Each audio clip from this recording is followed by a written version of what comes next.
Oke, kali ini kita bakal bedah satu pertanyaan yang cukup berbahaya. Pernah nggak sih kepikiran apa ada orang-orang tertentu di dunia ini yang punya hak buat membunuh?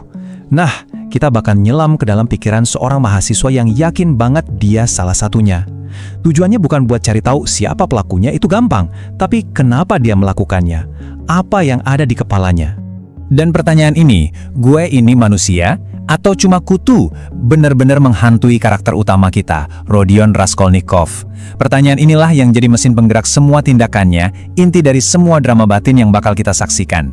Coba bayangin deh, kita lagi ada di Petersburg abad ke-19. Cuacanya panas, kotanya sesek, udaranya ya gitu deh. Nah, di tengah kekacauan ini kita ketemu Raskolnikov. Dia kejepit kemiskinan, sendirian, terisolasi. Dan di kepalanya mulai tumbuh sebuah ide yang gila. Yang menarik dari cerita ini tuh, kita dari awal udah dikasih tahu siapa pembunuhnya. Jadi misterinya bukan siapa, tapi kenapa. Apa sih yang bisa bikin orang sampai nekat ngelakuin hal sebrutal itu? Nah, buat ngejawab kenapa ini, kita mesti ngerti dulu nih pembenaran yang Raskolnikov bangun di otaknya. Semacam filosofi radikal yang basically ngebelah dunia jadi dua jenis manusia. Intinya gini, Raskolnikov percaya kalau kebanyakan orang itu ya cuma bahan mentah aja. Tugas mereka cuma hidup dan patuh sama aturan. Tapi ada segelintir orang pilihan, para jenius, para visioner. Mereka ini lahir buat bikin aturan baru. Dan buat mereka ini, hukum moral biasa itu nggak berlaku. Jadi beginilah cara Raskolnikov ngelihat dunia. Sederhana banget. Di satu sisi, ada gerombolan orang biasa yang patuh, hidup cuma buat nerusin keturunan. Di sisi lain, ada para superhero sejarah, orang-orang yang boleh, bahkan harus menumpahkan darah kalau itu demi kemajuan. Dan pertanyaan besar yang terus menghantui dia adalah, dia ini masuk golongan yang mana? Dan dia punya idola loh, pahlawan-pahlawannya tuh kayak Napoleon, yang nggak mikir dua kali buat ngorbanin ribuan nyawa. Ada juga Lycurgus dan Solon, yang ngerombak total hukum lama buat bikin yang baru.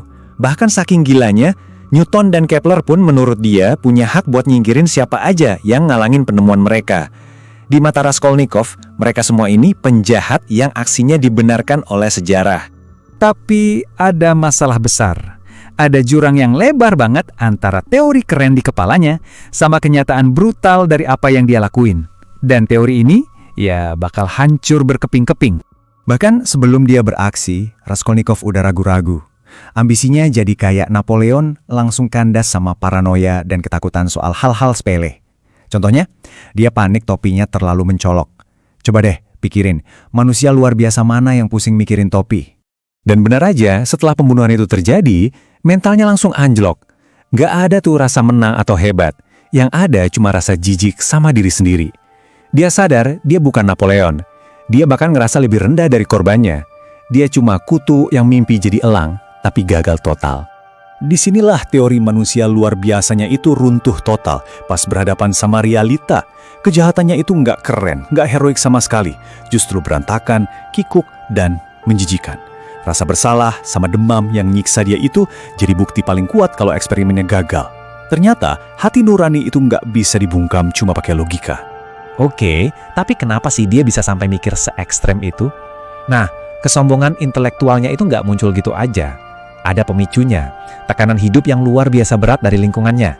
Intinya, kemiskinan yang bikin dia ngerasa terjebak. Ada satu kalimat dari Marmeladov, seorang pemabuk yang dia temui di bar, yang ngerangkum semuanya. Dia nanya, "Anda ngerti nggak Tuan, rasanya kalau udah nggak punya tempat lagi buat lari?" Pertanyaan ini tuh kayak gema di sepanjang cerita. Kemiskinan di sini bukan cuma soal nggak punya duit, ini soal kondisi di mana lu udah nggak punya pilihan lain, yang maksa lo ngelakuin hal-hal yang nggak pernah lu bayangin sebelumnya. Dan Raskolnikov nggak sendirian kok ngerasain ini. Ada Sonia, anaknya si Marmeladov, yang terpaksa jadi pelacur biar keluarganya bisa makan. Bahkan adiknya Raskolnikov sendiri, Dounia, rela nikah sama orang yang dia benci cuma buat nyelamatin kakaknya dari kemiskinan. Jadi di dunia mereka ini, kemiskinan itu benar-benar ngerusak logika moral semua orang. Nah, ini dia pemicu utamanya. Pas Raskolnikov baca surat dari ibunya, dia ngelihat pengorbanan adiknya itu kayak cerminan pengorbanan Sonia. Adiknya jual diri demi dia, dan Raskolnikov ngerasa dialah penyebabnya. Perasaan terpojok inilah yang akhirnya bikin dia mantep buat ngelakuin rencananya. Tapi di tengah semua kegelapan ini, muncul secercah cahaya. Satu karakter yang jadi kompas moral di cerita ini dan jadi jalan Raskolnikov buat nemuin keselamatan. Namanya Sonia Marmeladov. Momen ini bener-bener jadi titik baliknya. Raskolnikov ngakuin dosanya ke Sonia dan dia udah siap dihakimi. Tapi yang dia dapat justru belas kasihan yang luar biasa. Untuk pertama kalinya, ada orang yang ngelihat dia bukan sebagai monster atau kutu, tapi sebagai manusia yang lagi menderita banget. Reaksi Sonia inilah yang ngebuka pintu buat Raskolnikov kembali ke sisi kemanusiaannya. Sonia nggak ngasih jalan pintas, dia ngasih resep yang jelas tapi berat buat penebusan dosa. Bukan soal logika, tapi soal kerendahan hati. Dia bilang, pergi ke persimpangan jalan, cium tanah yang udah lo nodai, terus teriak ke semua orang, aku seorang pembunuh. Intinya, terima hukuman dan penderitaan sebagai cara buat bersih-bersih diri. Ini kebalikan 180 derajat dari teori sombongnya Raskolnikov. Dan Sonia nggak cuma ngomong doang, dia ngasih salib kayunya ke Raskolnikov dan janji bakal ikut dia kemanapun, bahkan ke pengasingan di Siberia. Dia jadi simbol nyata dari pengorbanan dan cinta tanpa pamrih. Kesetiaan inilah yang pada akhirnya nyelamatin jiwa Raskolnikov. Tapi, perjalanan Raskolnikov belum selesai pas dia ngaku. Hukuman dan pengasingannya di Siberia itu justru baru permulaan dari sebuah cerita yang benar-benar baru. Di penjara Siberia, lewat penderitaan fisik dan ditemani cinta Sonia yang gak pernah goyah, kesombongan intelektual Raskolnikov akhirnya luluh lantak. Dia nggak lagi nyari-nyari pembenaran dari teori gilanya. Dia akhirnya siap buat memulai lagi dari nol. Sebuah proses pemulihan yang pelan dan pastinya menyakitkan. Dan disinilah ceritanya ditutup. Bukan dengan akhir yang pasti, tapi dengan sebuah harapan. Kisah tentang kejahatan dan hukumannya udah selesai. Sekarang yang dimulai adalah kisah baru, kisah tentang penebusan. Sebuah perjalanan panjang menuju kehidupan baru yang masih jadi lembaran kosong. Tak ada akhirnya, cerita ini ninggalin kita dengan satu pertanyaan besar. Emangnya ada ya ide sehebat apapun yang harganya sepadan dengan nyawa manusia? Raskolnikov coba jawab pakai logika, dan hasilnya gagal total. Dia baru bisa mulai paham jawabannya lewat penderitaan dan cinta. Dan sekarang, giliran kita yang pikirin pertanyaan itu.